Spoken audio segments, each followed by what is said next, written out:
conservative think tank, the Heritage Foundation, is appealing a US court to unseal Prince Harry's immigration records in the hope that he may get kicked out of the country as a result. I'm now joined to discuss this by author and cultural commentator Bonnie Greer, always so good on US issues, and Prince Harry. Former head of Royal Protection Di Davis also joining us. Di will be out to you shortly, but first let's head over to Niall Gardner, whose organisation is the one, the Heritage Foundation, appealing to unseal Prince Harry's immigration records. Niall, let's just start simply. What's your motivation for doing this? Well, thanks for having me on the show today. And basically, we are calling for accountability and transparency on the part of the Biden administration. We believe there is a clear public interest in the release of Prince Harry's immigration records, especially in light of the extensive revelations of illegal drug use in Spare. And we want to ensure, of course, that Prince Harry was honest and fully transparent in his immigration application to the United States. We also want to ensure that there was no preferential treatment given towards Prince Harry. Everyone should be treated equally by the law.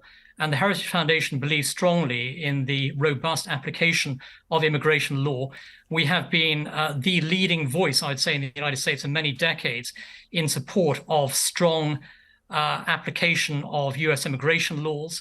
And we are of the view that Prince Harry should not be in any way treated differently to anybody else applying to the United States, so Niall, I'm getting that he's a member of the royal family. You seem to think that he got preferential treatment by the Biden administration, and that there might be some evidence in these unsealed documents that prove that. But I'm interested in your motivations as a British person over in the US doing this to another Brit.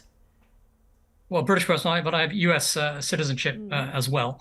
You know, my motivation here is to ensure that immigration laws applied by US authorities. That's the motivation here.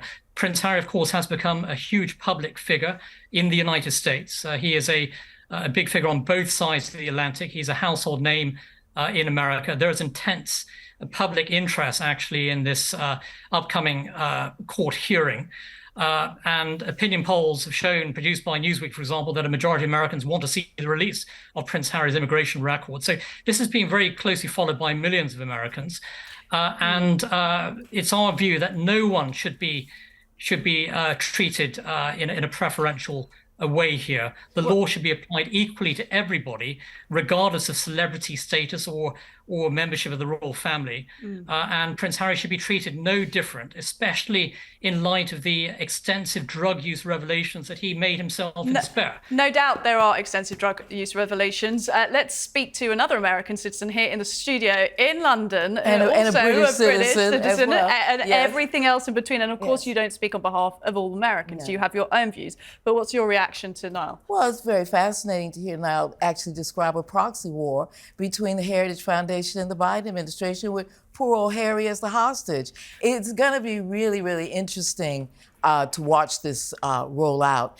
The Heritage Foundation has become, if I can use the term, more MAGA since the Trump administration. They are the #1 conservative think tank. They built the Reagan administration, and now they become all MAGA. And now they've got poor old Harry in their sights as a way to fight, actually, the Homeland Security Department, because parts of the Republican Party want to impeach the head of Homeland Security. So Harry's in the middle of all of this. And I think, and you know, as far as now saying that all of America wants to know his drug records, really?